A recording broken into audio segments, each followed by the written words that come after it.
नमस्कार बच्चों। आज हम हिंदी 10वीं कक्षा लोक भारती की 8वीं कविता गज़ल ये पढ़ने वाले हैं। हिंदी में गज़ल एक प्रमुख विधा है और वो शानदार तरीके से आपके सामने प्रस्तुत की जाती है, जिसे गाया भी जाता है और इसमें अपना खुद का एक अर्थ होता है। कविता 8वीं गज़ल। मानिक वर्मा। प्रमुख कृतियाँ: गज़ल मेरी इबादत है, आखिरी पत्ता।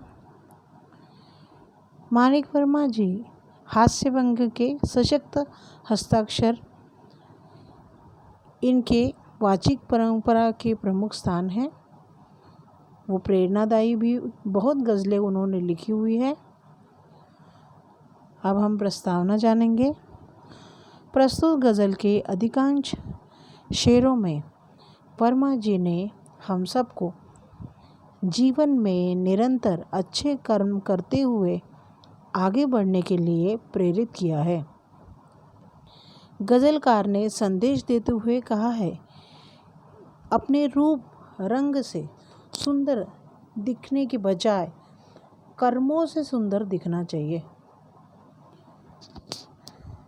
तो प्रमुख अर्थ यही है कि आप जो कर्म करते हो, जो आपका कर्तव्य है, वो आप कैसे निभाते हो।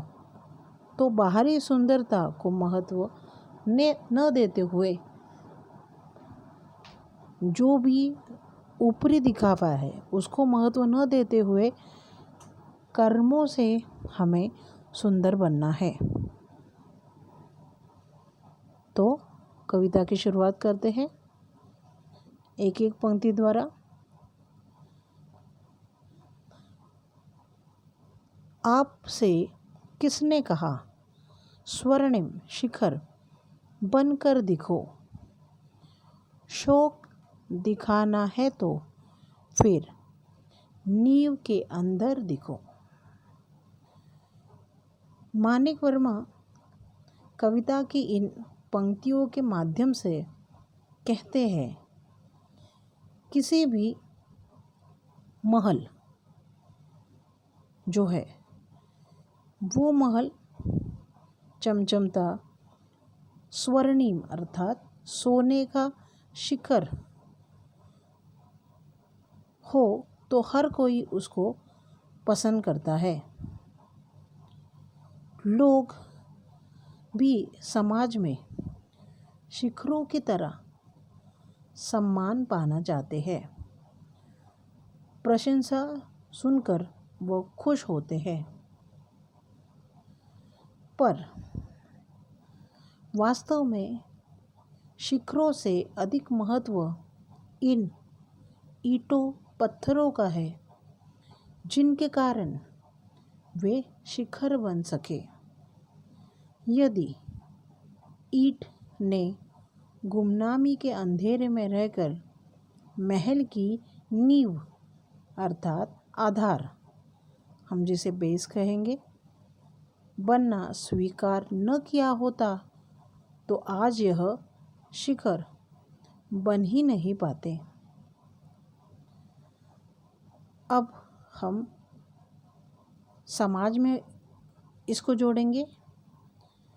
यदि हम समाज के लिए कुछ अच्छा काम करना चाहते हैं तो प्रशंसा वाहवाही का लोभ छोड़कर हमें नींव की ईंटों के समान कुछ अच्छा सुदृढ़ अर्थात सशक्त काम करना होगा।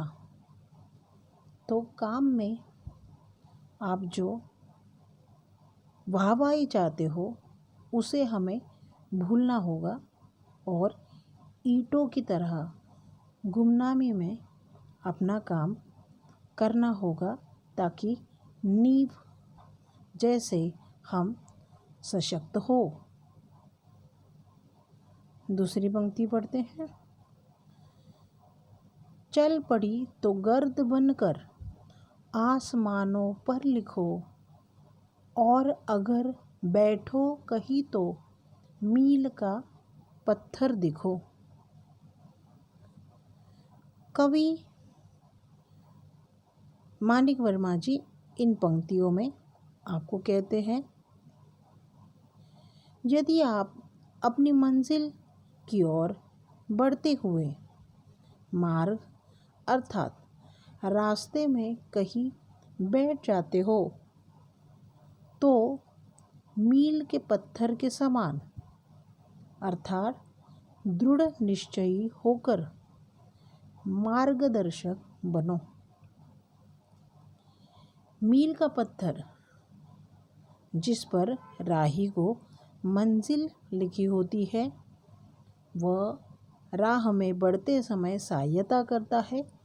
उसी प्रकार अगर वो पत्थर भी अपने आप में उपयोगी है तो फिर खुद आपको भी क्रियाशील होते हुए लोगों की मदद करनी है। मतलब आप पत्थर हो या इंसान, जिस राह पे आप चलते हो उस पे आपको सहायता या मददगार बनना चाहिए। हम आगे बढ़ते हैं। सिर्फ देखने के लिए दिखाना कोई दिखाना नहीं। आदमी हो तुम अगर तो आदमी बनकर दिखो। मानिक वर्मा जी कविता की इन पंक्तियों के माध्यम से कहते हैं, यदि आप अपनी मंजिल की ओर आगे बढ़ते हैं तो उसी प्रकार आगे बढ़ो जिस प्रकार आंधी आने पर पृथ्वी से आकाश तक धूल ही धूल नजर आती है। वह आगे कहती है कि अगर आपको दिखाने के लिए आदमी बनना है तो आप ऐसा दिखावा मत कीजिए। आप अपने कर्मों के कारण आसमान तक छा जाओ, अर्थात अच्छे कामों की आपकी चर्चा और प्रभाव हर तरफ बनकर दिखाओ।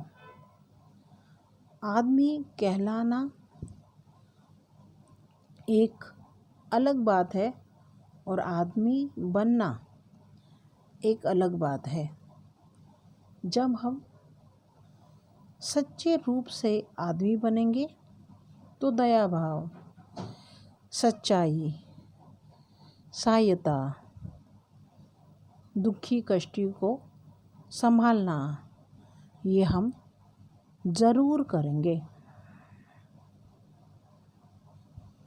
आगे की पंक्ति हम देखते हैं। जिंदगी की शक्ल जिसमें टूट कर बिखरे नहीं, पत्थरों के शहर में वो आईना बनकर दिखो। मानिक वर्मा जी कविता की इन पंक्तियों में हमें कहते हैं कि मनुष्य के जीवन का महत्व इतना अपरंपार है कि ईश्वर ने जो हमें जीवन दिया है उसका केवल उद्देश्य सजना संवरना, सुंदर दिखना यह नहीं है, बल्कि हमारे द्वारा सुंदर किए गए कामों से होना चाहिए। यदि हम मानवीय जीवन को अपनाते हैं तो इसमें मानवीय के श्रेष्ठ गुणों को हमें अपनाना चाहिए और इस प्रकार मनुष्यता अर्थात मानवता के दायरे से हमें हर एक चीज़ को सोचना पड़ेगा। पत्थरों के शहर में जो आईना बनकर आगे बढ़ता है वही अपने निरंतर कामों की वजह से धीरे धीरे सफलतापूर्वक खुद को सर्वश्रेष्ठ साबित करता है। और इसी के वजह से आपको अपना आचरण अर्थात रहन सहन ऐसा करना होगा कि हम अच्छे मनुष्य के रूप में जाने जाए। अगली पंक्ति में मानिक वर्मा जी कहते हैं, आपको महसूस होगी तब हर एक दिल की जलन जब किसी धागे सा जलकर मोम के भीतर दिखो।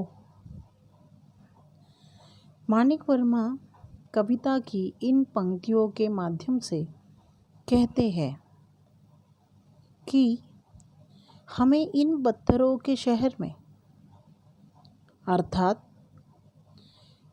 प्रकृति के इस जीवन में ऐसे मनुष्य बनना है जहाँ प्रतिकूल परिस्थिति अर्थात मुसीबत से हम टूटे या बिखरे नहीं।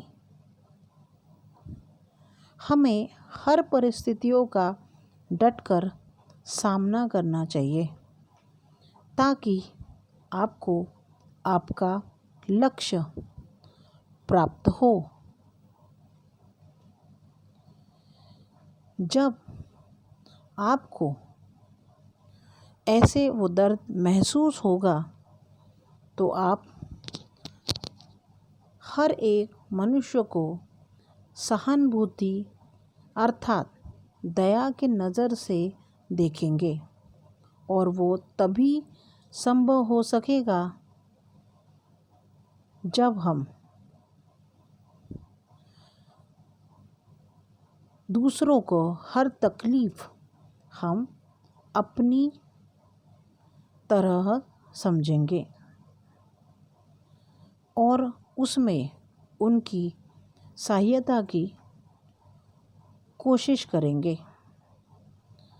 जैसे मोमबत्ती का धागा सदा मोम के साथ रहता है, तो जो उन्होंने कहा है कि जब किसी धागे सा जलकर मोम के भीतर दिखो, तो उसमें जब मोम के साथ उसके अंदर रहा हुआ धागा भी जलता है, उसी प्रकार दीन दुखियों का जो भी दुख है वो हम समझेंगे, तब उसे दूर करने का हम प्रयास करेंगे। इस प्रकार मानवता हम निभाएंगे। आगे चलते हैं बच्चों। एक जुगनू ने कहा, मैं भी तुम्हारे साथ हूँ, वक्त की इस धुंध में तुम रोशनी बनकर दिखो। मानिक वर्मा जी इस कविता की इन पंक्तियों के माध्यम से हमें बताते हैं, जब वक्त हमारा साथ न दे रहा हो, चारों ओर से असफलताएं और निराशा रूपी अंधकार फैला हो, तो ऐसे समय में आशा की एक छोटी सी किरण भी हमारे लिए सहारा बन सकती है। जिस प्रकार घने अंधेरे में जुगनू चमककर प्रकाश देता है, उसी प्रकाश हमें भी निराश, हताश लोगों के मन में आशा की किरण जगानी चाहिए। मतलब सूर्य के प्रकाश के सामने जुगनू का प्रकाश यह बहुत ही छोटा होता है, पर बहुत ही काली अंधियारी रात में वो जुगनू भी आपको एक छोटा सा प्रकाश देकर राह दिखाता है। आपको उस जुगनू के भांति प्रकाश दिखाने में लोगों की सहायता करनी चाहिए। एक मर्यादा बनी है हम सभी के वास्ते, गर तुम्हें बनाना है मोती सीप के अंदर देखो। मानिक वर्मा कविता की इन पंक्तियों के माध्यम से कहते हैं, सभी मनुष्य के लिए समाज में रहने के लिए कुछ सीमाएं अर्थात मर्यादा होती है, और उन मर्यादाओं में रहने वाला समाज जो समाज है वो इस तरह से बनाया गया है जहाँ हमें समाज में रहकर हमें उस समाज को अपनाना चाहिए। अगर हम चाहते हैं कि समाज में कोई हमारी पहचान बने, तो जिस प्रकार सीप के भीतर मूल्यवान मोती छिपा होता है, उसी प्रकार हमें समाज में रहकर समाज के कल्याण के लिए अच्छे कर्म करने चाहिए। हमारी यही कल्याण की भावना हमें समाज में पहचान और सम्मान देगी।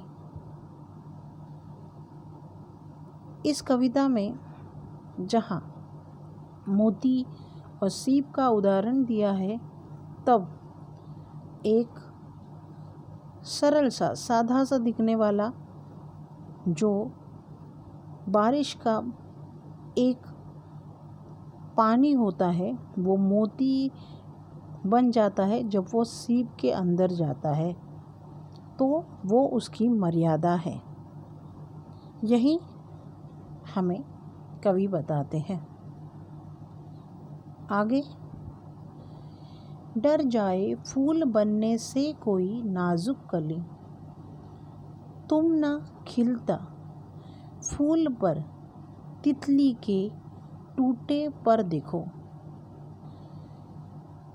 मानिक वर्मा जी कविता की इस पंक्तियों के माध्यम से कहते हैं, यदि कोई कोमल कली फूल बनने से डर रही हो, वह कली जानती है कि उसके खिलते ही तितली उसका रस चूसने के लिए आ जाएगी।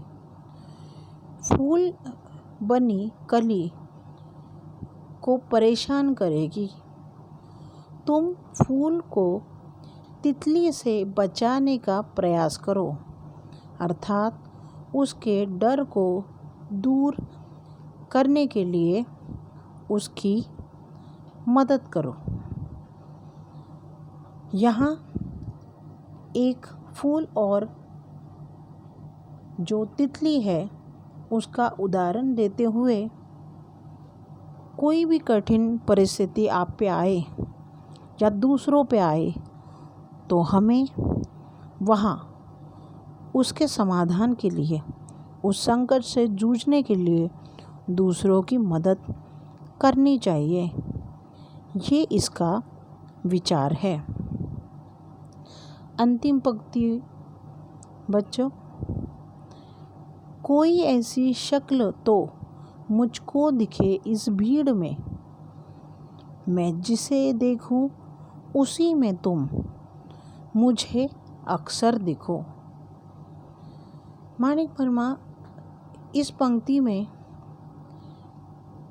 इस कविता के माध्यम से अपनी इच्छाओं को व्यक्त करते हुए कहा है, यह संसार मनुष्यों का एक सागर है। भीड़ में जाने अनजाने अनगिनत चेहरे की तरफ हमारी नज़र जाती है। फिर वो ईश्वर से प्रार्थना करते हैं कि मैं चाहता हूँ मैं जिसे भी देखूँ मुझे उसी में तुम नज़र आओ, क्योंकि तुम सर्वव्यापक हो। मुझे भीड़ में हर एक चेहरा ईश्वर आपके जैसा दिखे, यह मेरी प्रार्थना है। तो माणिक वर्मा जी ने इस गज़ल के द्वारा आपको एक संदेश देते हुए कहा है कि जहाँ आपको कोई भी चीज़ में बढ़ चढ़कर बढ़ावा या फिर कोई चीज़ आपने की हो तो उसका घमंड नहीं करना है। शिखर तो सभी बनते हैं, लेकिन एक छोटी सी ईंट बनना है। अगर पत्थर बनना ही है या फिर वो आपका नसीब है तो आपको मील का पत्थर बनना है। अगर राह दिखाने वाला कोई नहीं हो तो भी एक अच्छे आदमी के भांति आपको अपने कर्तव्य से जरा भी भटकना नहीं है। इस पूरे शहर में अगर ये पत्थरों का शहर है तो उसमें आपको आईना बनकर चमकना है। इस कविता में कहीं कहीं उन्होंने एक मोमबत्ती या फिर जुगनू या फिर मोती सीप या फिर कली या तितली, इनका उदाहरण देते हुए आपको यही कहा है कि प्रकृति में हर जगह हम देखते हैं कि एक दूसरे पे वो निर्भर है, कैसे एक दूसरे की मदद करते हैं। तो हम तो मनुष्य हैं, हमें यह मदद हमेशा एक दूसरे को करनी है, चाहे वो प्राणी हो, चाहे मनुष्य, चाहे कठिन प्रसंग, हमें अपने कर्तव्यों से नहीं हटना है। और वैसे तो भीड़ में सभी इंसान ही होते हैं, लेकिन इंसानियत बहुत कम में दिखाई पड़ती है। आप ऐसे इंसान बनो जो ईश्वर का रूप हो। और इसी के साथ गज़ल, इस कविता में यह संदेश मिलता है कि व्यक्ति का रंग रूप की अपेक्षा कर्मों को अधिक महत्व देना चाहिए। हमें अपने जीवन में अच्छे कर्म करने चाहिए, तो ही हम अपने कार्य से समाज में अपना महत्व प्रतिपादित कर सकते हैं। नमस्कार।